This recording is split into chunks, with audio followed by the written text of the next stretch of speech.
The opposite of war is not peace. The opposite of war is passivity. Peace is the perfect middle between the two, because peace is, like Nelson Mandela, the ability to fight for the things you believe in, but to be ready to withdraw and to speak and to dialogue when the conditions are there for it. And the question for us is, how do we become advocates of those?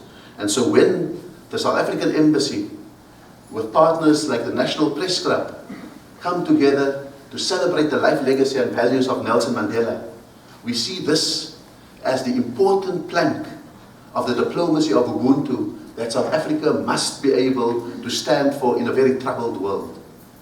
That it cannot simply be to do the usual, it has to be to do the unusual. The memorable line from Invictus is when Nelson Mandela tells his comrades, "Let us surprise them with our generosity." We have forgotten the art of surprising with our generosity. And that, I believe, is Nelson Mandela's greatest gift to the world, so that generosity is not a weakness, but becomes the ultimate strength that people are capable of having. Thank you very much.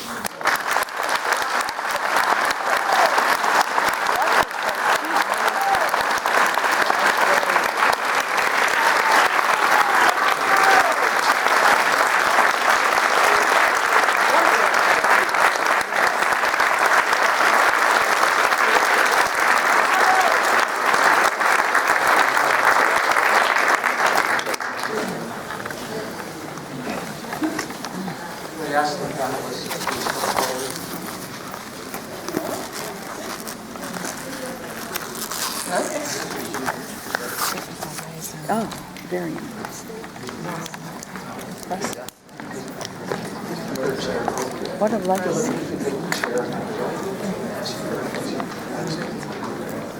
And loneliness. Yeah, oh yeah. Patience. Yes. Yes, that's it next to this one.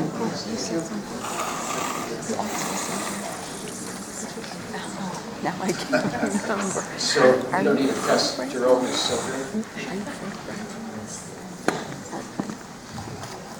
To take the evening forward, we now turn to three very distinguished panelists, whom I would like to introduce individually as they each prepare to give their introductory remarks of about 5 minutes each.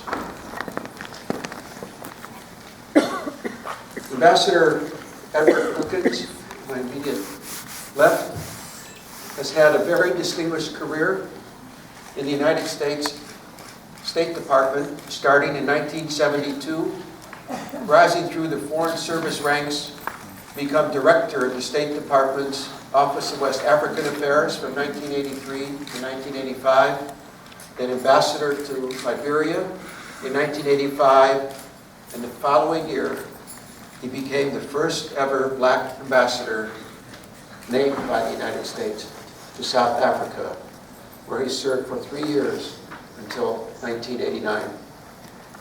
It was, as you can imagine, a momentous period leading up to the end of apartheid and the freeing of Nelson Mandela in 1990.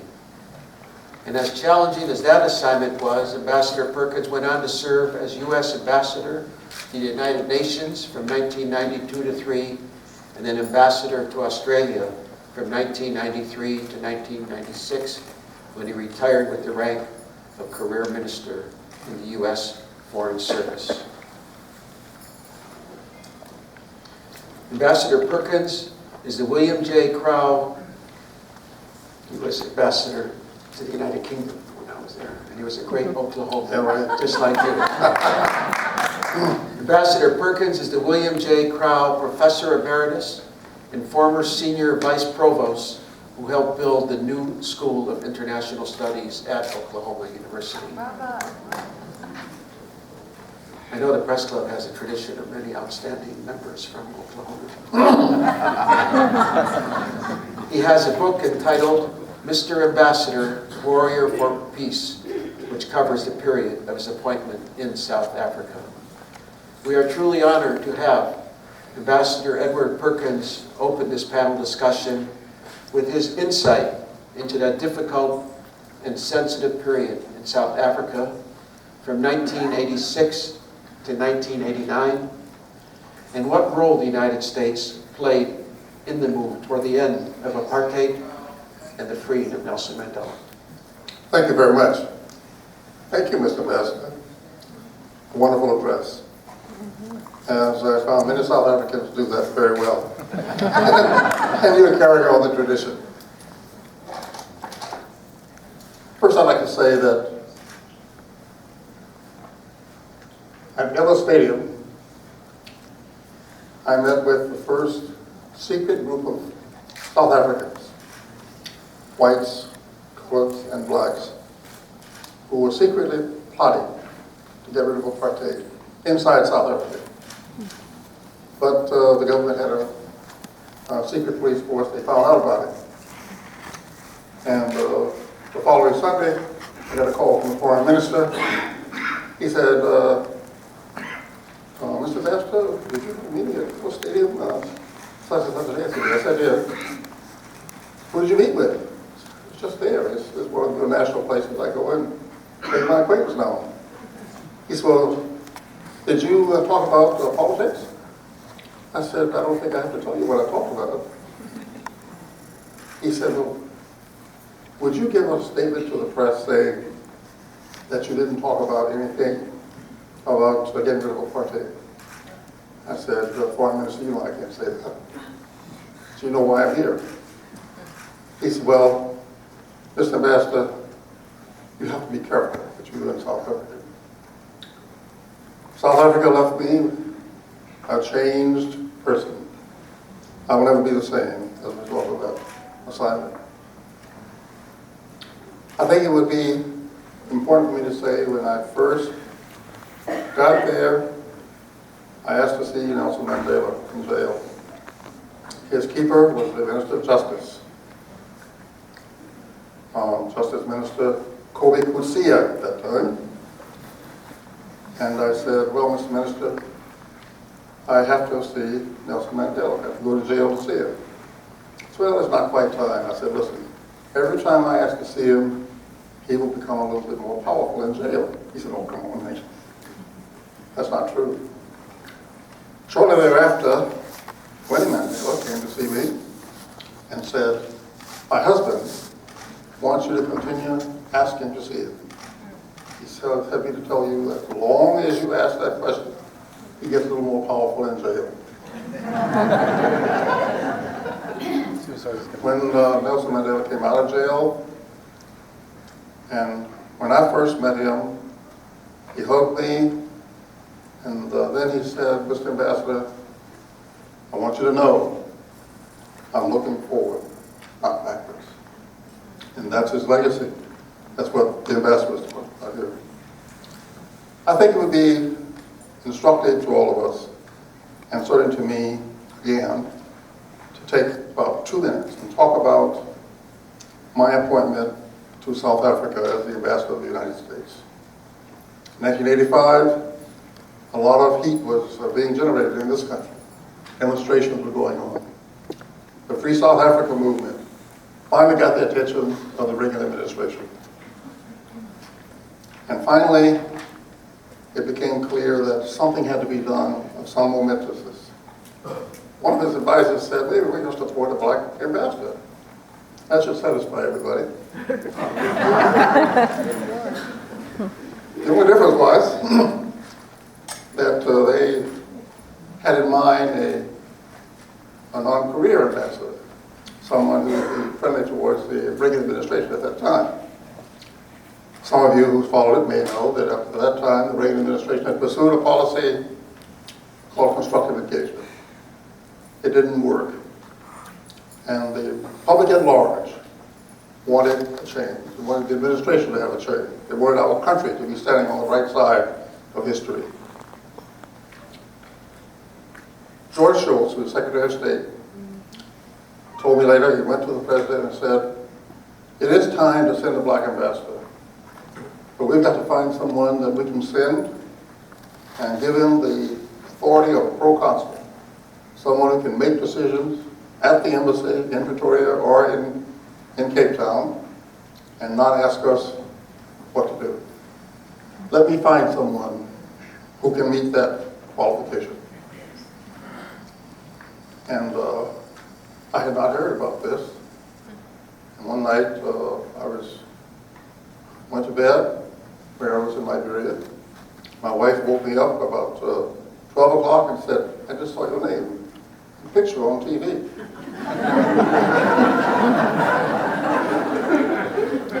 I said, "What was it about?" She said, "It's about being ambassador to South Africa." I said, "I've never been to South Africa. I don't know anything about it. And nobody in his right mind is going to ask me to go to South Africa." The next morning, I went to work, and the assistant secretary for South African Affairs called me and said, "I guess you've seen the speculation about you going to South Africa." I said, "I have." He said, "Pay no attention to it. It's not going to happen." I said, "Thank you very much." And I went back to work.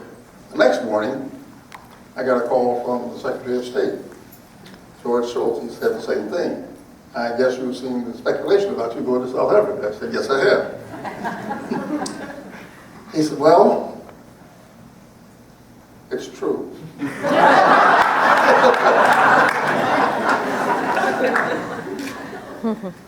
I said, "I don't quite understand that." He said, "Well, here's the way we're going." He said, "I've asked the president to let me find a black Foreign Service officer who can go to South Africa and maybe help make a difference in changing our policy and bringing about the end of apartheid. And I've asked 3 lists of people. Every time I get a list, your name is on it. So I'd like for you to let me send your name over to the president as the person he should nominate to be the next ambassador to South Africa." I said, "Well, I can't ask you now. I have to talk about it." He said, "I know you have to talk about it. Only one person you can talk to, and that's your wife." So I asked Lucy the next day, and she said, "What was the oath of office you took when you became a member of the United States Foreign Service?" I said, "To go where needed, when needed." So maybe this is the time. I called the secretary back and told him I would go. He said, "I heard you were that kind of a person." Thank you very much. I'm not sure what he meant by that. However, shortly after he talked to me, I got a secret cable to return to Washington immediately, but to do it silently and not let anybody know I was there. So I got the manager of Pan American Airlines at that time to put me on a plane secretly and go back to Washington. When I got to Reagan National Airport, I saw a sign in the airport saying Ambassador Perkins, which meant that somebody wanted to speak to me. But also it was a trick. It was a trick by the press to catch me. So I kept going. Let me tell you what happened with the president. I think it's, I want to say it because our country is based on the concept of the freedom of the individual. No country gets that way overnight. We grow into it. And it's true with our country as well, the United States. So when the president said word he wanted to see me one Saturday morning, no one to come with me. He brought me into the White House through a secret entrance, and I went to the war room, the area where he used to meet with, where Lincoln used to meet with his generals during the Civil War. He was accompanied by his chief of staff and the head of the National Security Council. And I was in the room alone, and I was thinking, what am I doing here? About that moment, President Reagan strolled in cowboy clothes, getting ready to go to Camp David. He breezed over me and he said, "Mr. Ambassador, I'm Ronald Reagan. Thank you for coming to my house." He said, "The subject this morning is South Africa. George," meaning George Shultz, "wants me to send you to South Africa. That is, he wants me to send your name to the Senate as the next nominee for South Africa. And I understand you will go if I say I want to send you.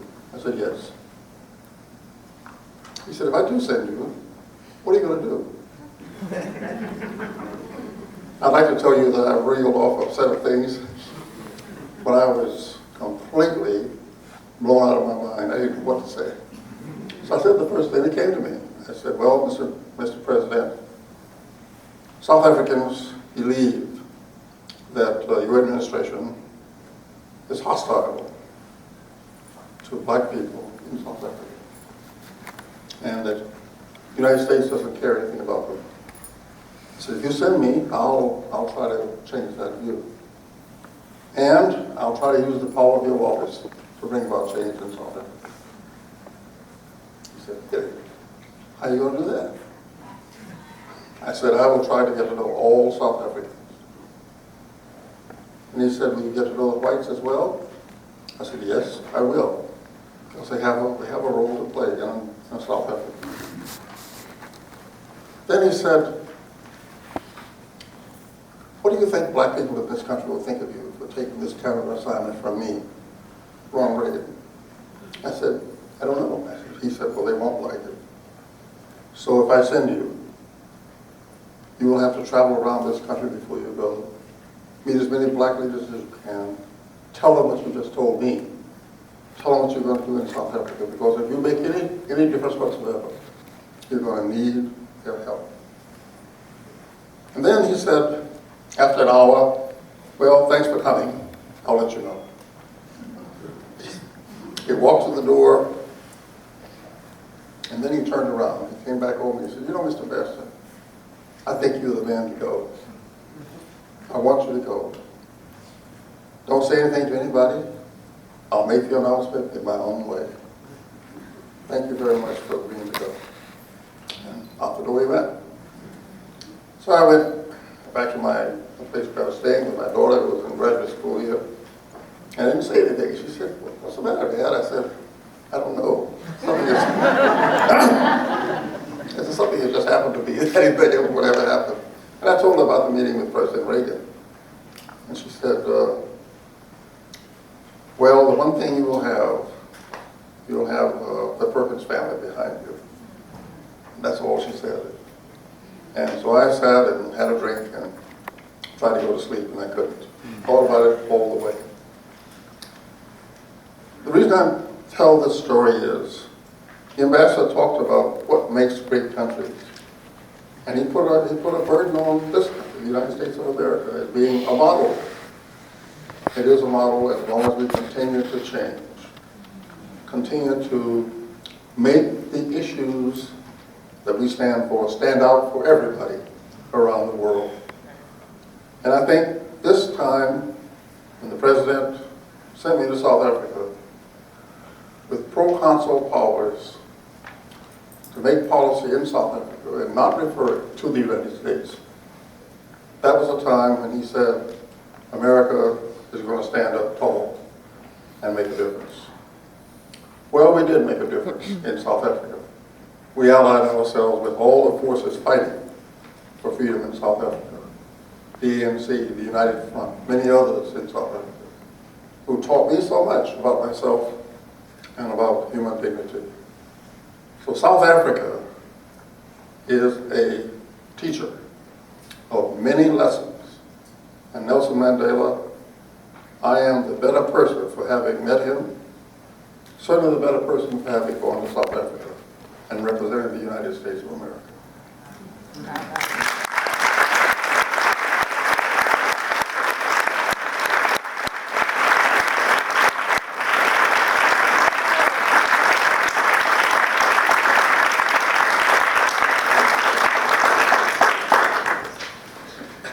Charlene Smith is an award-winning South African-born journalist who has written 2 authorized biographies of Nelson Mandela. Mandela, A Celebration of a Great Life, and Mandela and America, both of which will be available for purchase, which the author will be pleased to sign at the reception afterwards if any of you wish to obtain copies. And I know some of you have asked me about that when he came in and saw the books. Ms. Smith specializes in politics, economics, gender, and HIV and AIDS issues. The author of 14 books, including her 2 authorized biographies of Nelson Mandela. She has also made 4 television documentaries of Nelson Mandela, including an award-winning documentary for Canadian broadcasting. She's also worked for CBS 60 Minutes, ABC Nightline, and others. We are so pleased that you traveled from your home in Boston to be with us tonight. Ms. Smith will carry on the theme of Ambassador Perkins' remarks and speak on Mandela and America, how a peaceful settlement may not have been achieved, in her words, without the U.S. passing sanctions legislation in 1986, and the importance of the ongoing relationship between the United States and South Africa. Thank you, Myron. Most of all, I'm pleased that he didn't give my date of birth as he did. I've been worried about that ever since. I think that one of the things that's really interesting, if you look at this panel, we, both Philip and I, are white South Africans, and I think that tells you a lot about South Africa and how deeply we feel about this policy of non-racialism. We actually feel it and we believe it. And I'm always interested when journalists travel from the United States to other countries, and they're always looking for the race story. And I quite frankly think that the best race relations in the world at present are in South Africa. And I wonder very often when they write those stories where they've been in their countries in terms of looking at race relations, because I really think that we love each other. I'm going to read some of my notes, and I'm going to put on my glasses, which gives you an idea of how old I am. In 1985, I was working for Canadian Broadcasting, which was doing a special series on South Africa. The country was a mess. The military patrolled townships and kicked down the doors of residents to search for terrorists. It was clear that government-sponsored death squads were operating, and little did I know then that only 4 years later, Archbishop Desmond Tutu and others would ask me to become the first person to investigate those death squads. And that was work that later led to the Truth and Reconciliation Commission. It was harrowing work at that stage. But in 1985, reconciliation was on no one's mind. No one except for one person who sat in a prison cell and approached the government to start discussing a negotiated settlement. It was through him, through Nelson Mandela, that we learned that those who shout loudest are often the weakest. It is the quiet listener who will first find a way. And weapons rarely win wars. It is personal courage. And I was interested when the ambassador referred to courage, because courage comes from the French word for heart, which means courage comes from the heart. And I think that history also comes from the heart. It comes from the heart of those who later become great. It is personal courage that allows the sacrifice and compromise that creates the greatest victories. It is those who suffer who most often become peacemakers. We must remember too that not even the greatest are without flaw. Mandela says, "Judge me not on how high I have risen, but on how often I have fallen and risen again." He believes that failure is essential, because if we never fail, how will we see the obstacles that stand before us? We're simply not going to see them. When everything comes too easily, we won't anticipate the obstacles that will one day block our way. And so in 1985, as angry mobs placed burning tires around the necks of those they believed to be informers, and as we journalists spent every weekend attending the funerals of activists, President Ronald Reagan was still prepared to give South Africa yet another chance in his desire to protect the precious metals of South Africa. In that year, the media descended on South Africa to hear Prime Minister P.W. Botha cross the Rubicon, or so we thought, in a much touted speech. I'll never forget reading that speech an hour before he delivered it, and panic-stricken, because I was on deadline for CBC, rereading it again, because he'd just shown a 2 fingers to the world, and then ensured that in that year, more than 48,000 people landed up in apartheid jails, almost half of them children, some as young as 6 years old. One of the things that they would do in those days, particularly 1986, which was a really dreadful year, was to punish activist communities. What they would do is, if the parents were activists, if there was a community called Kagiso near Johannesburg that was very active, as an example. I can see you remember the Ambassador. And what they did to punish the parents is they went in and they detained the children. Some as young as 6 years old. And I wonder if you would resist injustice if it meant it placed your partner and your children at risk. Most of us would say that we wouldn't. And yet in South Africa, many did, including Nelson Mandela. And that has been his biggest burden, because when he went to jail in 1963, he never knew how brutal apartheid would become.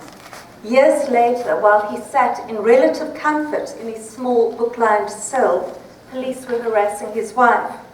On one occasion, they arrested Winnie and forced her to spend the next 18 months in solitary confinement naked. She wasn't even allowed sanitary towels. And so when she had her monthly period, she wasn't allowed to wash the blood off for days, and so menstrual blood caked on her legs. Mandela was never tortured, but his family was. This became his biggest regret, the suffering of his family. And so every flaw he has today relates to his slowness to remonstrate with family members who dishonored the name Mandela. But in 1985, knowing the suffering of his family and thousands of others, he secretly approached the apartheid government, seeking not his own release, but freedom for the nation. I was a reporter in the townships, and those were the worst years. I lost count of the bodies I saw, of the number of times I was arrested. It's one of the things that South Africans share. We all have a close acquaintanceship with jail cells. Those of us of a certain generation of the friends, and I can't remember how many friends have been tortured and killed. I can't describe our despair, but somehow the American people felt our pain. Thank God people then didn't believe change would come with an internet petition. The first call for sanctions was the 1961 joint call by the Reverend Martin Luther King and Chief Albert Lutuli, Mandela's lead in the ANC.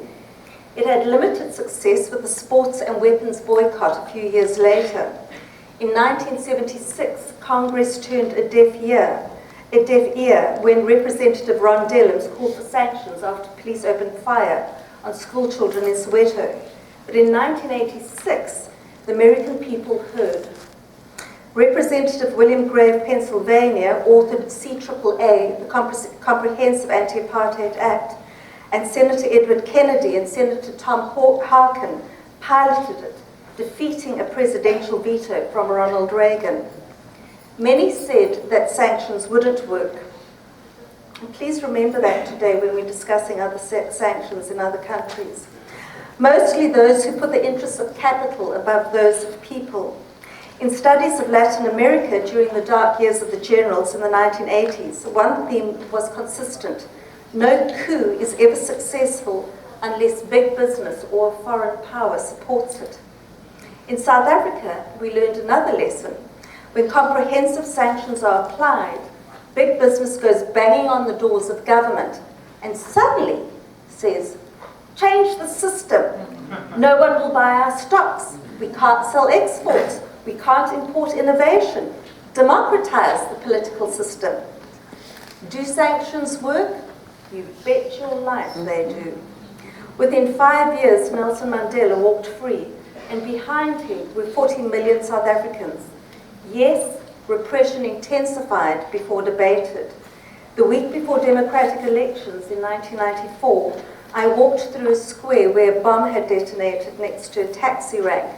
There was an arm stuck to a wall, a head on a ledge. I stepped on bits of flesh. about that big. There was nowhere to walk without stepping on the remains of someone's father, mother, friend, or lover. This was the price of freedom. But no foreign tanks rolled over our borders. No drones bombed our cities. This freedom, won in blood, was our freedom. We chose our leaders. They were not pre-selected by others. So every triumph was ours, and every failure we own too. Nelson Mandela held the nation together in those early years through 70% love and 30% hard talk. He loved us so hard, this nation of people that had carried such shame, that we began loving ourselves. And I think it's difficult to understand how much shame we carried. And so we began taking pride in ourselves. He loved us so much that when he spoke hard, we listened, we reformed. We so badly needed to be loved, to be better than our venal past had suggested we could be, that we reached out our hands to each other. We embraced, we apologized, we tried, we followed his example, we made friends of our enemies. Today I look at some of the failures in South Africa, and I feel that we have betrayed the promise of democracy, which we as South Africans see as a nation where the most humble have opportunity. We're less worried about the middle class than we are about the poor. When Nelson Mandela walked into a room, he would nod to the powerful, but first greet the most humble, the waiters pretending they were invisible in the back of the room, the cleaners peering through doorways. To Nelson Mandela, no one is invisible. Everyone is worthy. He particularly likes women, by the way. So he'll speak to us first. His legacy is twofold. First, if you make your enemy your friend, they will lead you to power greater than that which you can now imagine. Enemies limit your power, but when you have the courage and lack of self-defeating ego to reach out to them, some among them will support you. Secondly, those who make you powerful are the invisible people, those who are ignored when black limousines sweep by. A leader who stops to speak with the humble, with a real desire to hear and learn, is a leader who aspires to greatness, because it is the 7 billion meek of the world who hold the key to the kingdom, not the 1%. And what of South Africa today? I end a biography of Mandela with these words, reflecting on one of his last public speeches. He criticized growing poverty and joblessness. 1 million jobs had been lost. Unemployment was officially around 26%. But BMWs and Mercedes were still conspicuous by their prevalence on their roads. None of this would have surprised the documenter of democracy in America, Alexis de Tocqueville, who more than 2 centuries before observed that all revolutions enlarge the ambition of men. In this first burst of triumph, nothing seems impossible to anyone. Not only are desires boundless, but the power of satisfying them seems almost boundless too. Thus, at the moment when an aristocracy is dissolved, its spirit still pervades the mass of the community, and its tendencies are retained long after it has been defeated. A sense of instability remains. And we should think about these things when we look at the Middle East now as well. De Tocqueville said as well, desires still remain extremely enlarged when the means of satisfying them are diminished day by day. And in the book I wrote, perhaps the betrayal felt by so many who fought for liberation is misplaced. The harm of decades cannot be overturned in 2 decades. Yet still the failures burn holes in hearts. They sadden. Perhaps one could muse that Mandela's epitaph might be, I am because of others. I learned all that I know from the greatest minds and the humblest of souls. My dignity was denigrated, and through that I learned to walk tall with pride, because personal dignity is contained within the spirit. I listened to my enemies with my heart and not my ego, and from that learned how to manage their fears and build within them the confidence that overturned hatred and brought my people to freedom. I learned that true freedom is eternal duty in the protection and building of liberty.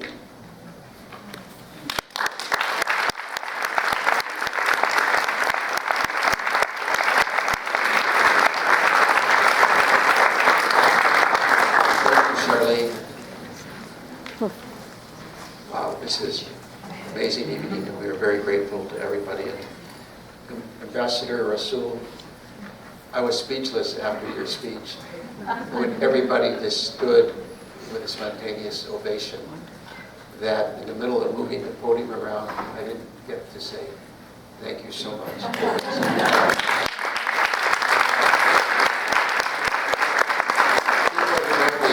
Know that I'm never at a loss for words, but when you finished speaking and everybody rose as one, there was nothing I could say except now thank you.